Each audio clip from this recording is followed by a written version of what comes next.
America के एटमी test पर अभी की बहुत बड़ी खबर है। अमेरिका जल्द करेगा परमाणु परीक्षण, यह खबर आ रही है। अमेरिका एटमी टेस्ट की तैयारी कर रहा है। पीट हेगसेथ अमेरिका के जो रक्षा मंत्री है उनकी तरफ से कहा गया है सभी परमाणु हथियारों का नवीनीकरण कर रहे हैं। पीट हेगसेथ की तरफ से यह बयान दिया गया। मकसद क्या है? पहले से परमाणु संपन्न है ये, और जो टेस्ट किए जा रहे हैं ये तैयारी है क्या? तो अमेरिका का ऐलान कि कभी भी एटमी टेस्ट हो सकता है, लेकिन इसके क्या परिणाम होंगे? पीट हेगसेथ जो कि रक्षा मंत्री हैं यूएस के, अमेरिका परमाणु परीक्षण की योजना बना रहा है। हम एटमी टेस्ट की तैयारी कर रहे हैं। सभी एटमी हथियारों का आधुनिकीकरण, मिसाइलों से लेकर पनडुब्बियों तक का नवीनीकरण किया जा रहा है, क्योंकि तैयारी देखिए अब सारे देश ही कर रहे हैं। परमाणु संपन्न देशों के साथ काम करने का इरादा है। अब इसमें बड़ी बात क्या है? ये तो अलग अलग दावे और बयान आ रहे हैं। बड़ी बात यह है कि पहली बार सार्वजनिक तौर पर रक्षा मंत्री की तरफ से ऐसा बयान दिया गया है। क्लियर कट बताया गया है कि क्या तैयारी की जा रही है। एक तरफ अमेरिका की तरफ से और दूसरी ओर ईयू की तरफ से क्या तैयारी की जा रही है। इससे पहले ईयू की तरफ से बड़ा दावा भी किया गया था, यानी कि दोनों ही ओर से तैयारी बड़ी जंग की हो रही है। तो दुनिया में एटमी टेंशन इसी के साथ बढ़ती हुई भी दिख रही है। अगर ऐसा होता है तो फिर क्या आसार रहेंगे और कैसा असर होगा ये भी समझ लेते हैं। अमेरिका कभी भी कर सकता है एटमी टेस्ट। रूस और अमेरिका दोनों परमाणु संपन्न देश हैं और दोनों के पास काफी संख्या में परमाणु बम भी मौजूद हैं। रूस अमेरिका फिर से एटमी रेस में शामिल है। अब एटमी टेंशन इसमें कैसे बढ़ जाती है और क्या असर होंगे ये भी समझ लेते हैं।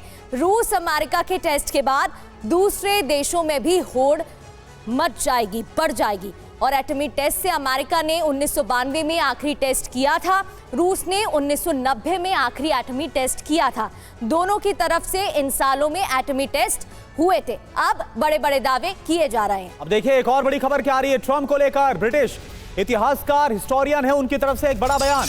अमेरिका यूक्रेन को बेचने के लिए तैयार है, ये बहुत बड़ा बयान है। टिमोथी गार्टन ऐश वो ये बोल रहे हैं अपने सौदे के लिए ट्रंप यूक्रेन को बेच देंगे। ये बहुत ही सनसनीखेज बयान, टिमोथी गार्टन का ये बयान। पुतिन के साथ डर्टी डील करने वाले हैं डोनाल्ड ट्रंप। टिमोथी गार्टन का ये दावा अपने बयान के जरिए।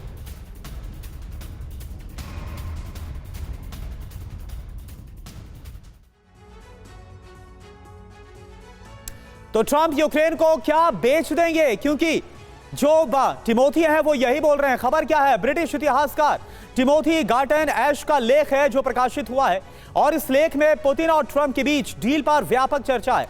अमेरिका यूक्रेन को बेचने के लिए तैयार है, टिमोथी ये बोल रहे हैं। डर्टी डील की वजह से रूस के हाथों बेच देंगे, टिमोथी इस बात का दावा कर रहे हैं। और पुतिन के साथ डर्टी डील करने वाले हैं ट्रंप, ये भी तिमोथी की तरफ से दावा किया गया है। लेकिन इसको लेकर वजह भी तिमोथी की तरफ से गिनाई गई है। क्या कहा गया? ट्रंप ने हाल में रूस के समर्थन में कई बयान दिए हैं। पुतिन लगातार यूरोप को धमकी भी दे रहे हैं और 28 पॉइंट का प्लान यूक्रेन और यूरोप के साथ धोखे की तैयारी भी है। बिल्कुल, यूक्रेन यूरोप की कीमत पर वाणिज्यिक समझौता किया जा रहा है। मनीष एक बात बताइए, टिमोथी गार्टन की तरफ से ये जो कहा जा रहा है, क्या वाकई में ये उसका रिफ्लेक्शन है जो हमने देखा कि कभी इसी यूक्रेन ने रूस से दुश्मनी इस कदर मोल ले ली कि 2022 से युद्ध छिड़ा हुआ है और अमेरिका पर विश्वास जताया, और अब वही अमेरिका है जो लगातार ज़ेलेंस्की के खिलाफ बोल रहे हैं, यूक्रेन के खिलाफ बयानबाजी दे रहा, अपना सपोर्ट खींचते हुए नजर आ रहे हैं।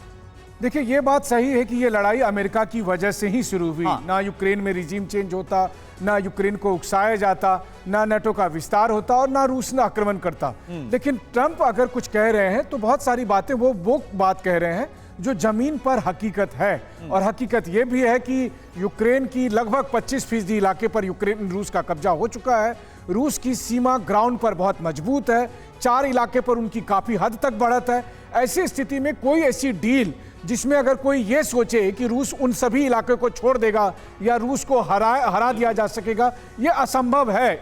और यही व्यवहारिक बात ट्रंप कह रहे हैं कि आखिर कब तक इस लड़ाई को खींचोगे जब आपको पता है कि हर दिन आप कुछ न कुछ लैंड खोते ही जाओगे। तो अच्छा है कि कुछ और लोग मरे, कुछ और लैंड खो, उससे अच्छा है कि यहीं पर युद्ध को खत्म कर लो। ये बात ट्रंप कह रहे हैं। लेकिन यूरोप इस बात को हजम करने के लिए तैयार नहीं है, क्योंकि यूरोप नहीं चाहता है कि जीत का सेहरा पुतिन के माथे पर बंधे और कल के दिन में यह कहा जाए कि यूरोप की तमाम मदद के बावजूद रूस जीत गया, क्योंकि उसे वो एक तरह से न केवल पराजय बल्कि अपमान के तौर पर दिख रहा है। और इसीलिए तमाम इतिहासकारों को, अलग अलग लोगों को ट्रंप को डिस्क्रेडिट करने के लिए किया जा रहा है, ताकि अब यूरोप सीधे सीधे युद्ध के मोर्चे पर आगे आने के लिए विवश हो जाए। ठीक, बिल्कुल मनीष, लेकिन माइनस अमेरिका किस तरीके से परिणाम देखने को मिलेंगे, ये भी बड़ा सवाल है।